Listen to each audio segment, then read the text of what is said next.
मथुरा में रविवार सुबह ताबड़तोड़ पुलिस और बदमाशों के बीच गोलियां चली। इस मुठभेड़ में 1 लाख का इनामी बदमाश फाती को गिरफ्तार कर लिया गया है। इतना शातिर बदमाश था ये, जो कई सालों से अपराध कर रहा था और पुलिस की गिरफ्त से बाहर था, लेकिन अब पुलिस ने उसे गिरफ्तार कर लिया है।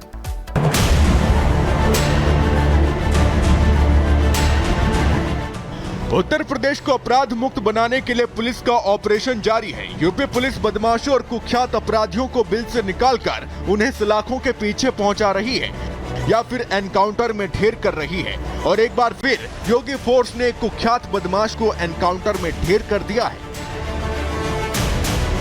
इस बदमाश का नाम है असद उर्फ फाती, जो कि छमार गैंग का सरगना था, जिसकी क्राइम हिस्ट्री काफी लंबी है, जो कई राज्यों में हत्या, लूट, डकैती जैसी कई वारदातों को अंजाम दे चुका था और पुलिस लंबे अरसे से इसकी तलाश में लगी हुई थी। पुलिस को खबर मिली थी कि एक घर में असद अपने 3 साथियों के साथ छिपा है, जिसके बाद पुलिस ने बदमाश की धरपकड़ शुरू कर दी और घर को चारों तरफ से घेर लिया। जिसके बाद खुद को घिरा हुआ देख घर में मौजूद बदमाशों ने पुलिस टीम पर फायरिंग शुरू कर दी। मथुरा के माहौली गांव में जहां पर कल कुख्यात अपराधी जो है असद का एनकाउंटर हुआ है, आपको उस पॉइंट पर लेकर चलते हैं जहां पर आरोपी असद का एनकाउंटर किया गया है। मथुरा पुलिस को बड़ी कामयाबी हाथ लगी है। यहां पर ही वो छिपकर बैठा हुआ था, ये जानकारी निकलकर सामने आई, जिसके बाद सुबह 3:30 बजे जब पुलिस टीम को इसकी जानकारी मिली कि वो यहाँ छिपा बैठा हुआ 1 लाख का इनामी मोस्ट वांटेड, 2 से 3 राज्यों में मोस्ट वांटेड, जिसमें राजस्थान भी शामिल है, जम्मू कश्मीर भी शामिल है, उत्तर प्रदेश और उत्तर भारत के कई ऐसे राज्य जहां पर ये मोस्ट वांटेड बताया जा रहा है। जैसे ही बदमाशों ने फायरिंग की, पुलिस ने भी गोली का जवाब गोली से दिया। इसी एनकाउंटर में असद गोली लगने से घायल हो गया और वो खून से लथपथ होकर जमीन पर गिर पड़ा। मैं चाहूंगी कि आप इस तस्वीर को दिखाइए। ये जो पॉइंट है जहां पर ढेर किया गया है, यहाँ पर विजुअल्स किस तरीके से निकलकर सामने आए हैं। बताया जा रहा है कि वही स्पॉट है जहां पर असद उर्फ राशिद उर्फ फाती को एनकाउंटर में ढेर किया गया था। ये वही तस्वीर है।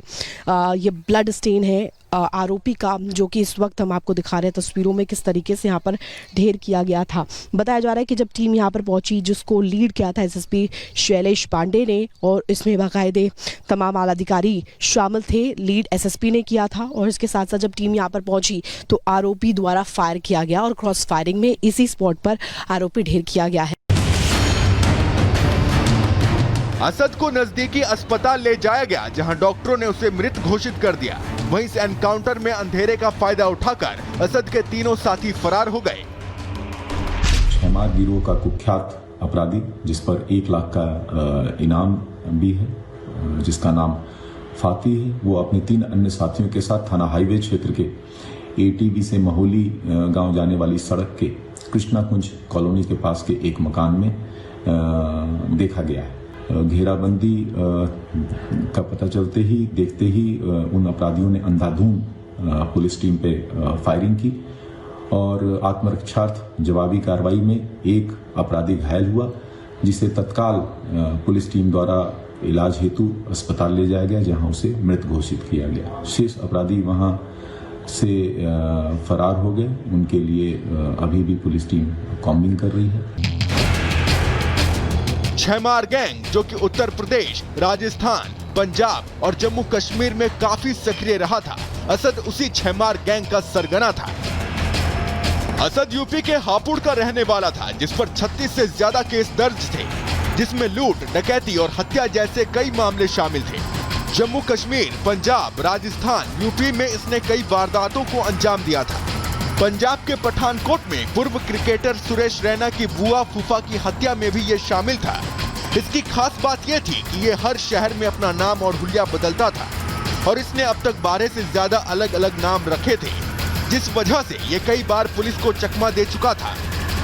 इस साल 2020 में पठानकोट में सुरेश रैना के पूर्व क्रिकेटर की बुआ फूफा और उसके साथ साथ जो सुरेश रैना है फुफेरे भाई की हत्या का जो पूरा मामला निकलकर सामने आया था, उसमें भी यही आरोपी जो है बताया जा रहा है कि शामिल था, जिसमें ये डकैती के इरादे में दाखिल हुए थे। डकैती के इरादे से घर में दाखिल हुए और उसके बाद जब पकड़े गए तो उसके बाद हत्या को अंजाम दिया था। असद और उसके गैंग के लोग कई बार आपराधिक घटनाओं में गिरफ्तार हो चुके थे, लेकिन गिरफ्तारी को लेकर इनका प्लान पहले से तैयार रहता था।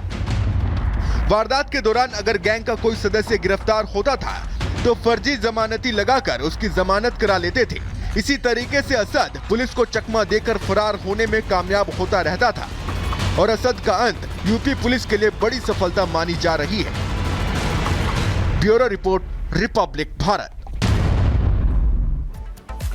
उधर मुंबई की फिल्म सिटी इलाके में इन दिनों तेंदुए का जो खौफ है वो देखने को मिल रहा है। 5 मार्च को एक सीरियल के सेट पर तेंदुआ देखा गया, जिसके बाद से हड़कंप मचा हुआ।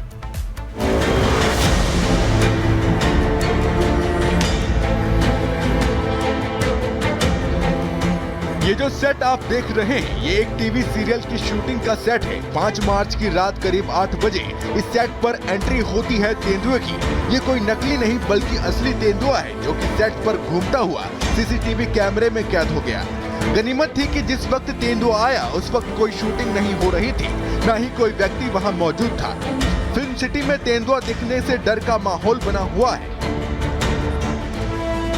सीसीटीवी में साफ नजर आ रहा है कि तेंदुआ सेट के अंदर दाखिल होता है, फिर पास के ही एक गेट के पास जाता है और बाहर झांकता है और फिर वापस लौट जाता है। ऑल इंडिया सिने वर्कर्स एसोसिएशन ने महाराष्ट्र सरकार के सामने इस मुद्दे को उठाया और मांग की है कि तेंदुए को पकड़ने के लिए ठोस कदम उठाया जाए। फिल्म सिटी में रोजाना करीब 100 से 200 शूटिंग सेट होते हैं, जहां हजारों कर्मचारी अभिनेता काम करते हैं। ऐसे में उनकी जान को खतरा हो सकता है। Bureau report, Republic Bharat. Reel बनाने का जुनून लोगों पर इस कदर हावी है कि वो अपनी जान तक जोखिम में डाल देते हैं।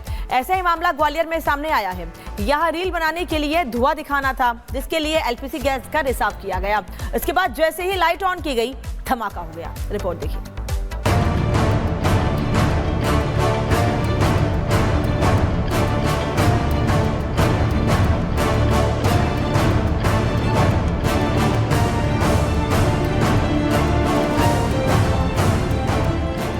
उजड़ा घर, टूटी दीवार, उखड़े दरवाजे, बिखरा सामान, खिड़कियों के टूटे कांच, भागते लोग, परेशान हर इंसान। तस्वीर मध्य प्रदेश के ग्वालियर की है, जहां एक अपार्टमेंट में धमाका हुआ और मंजर कुछ ऐसा नजर आया। दिखी तो तबाही और बर्बादी।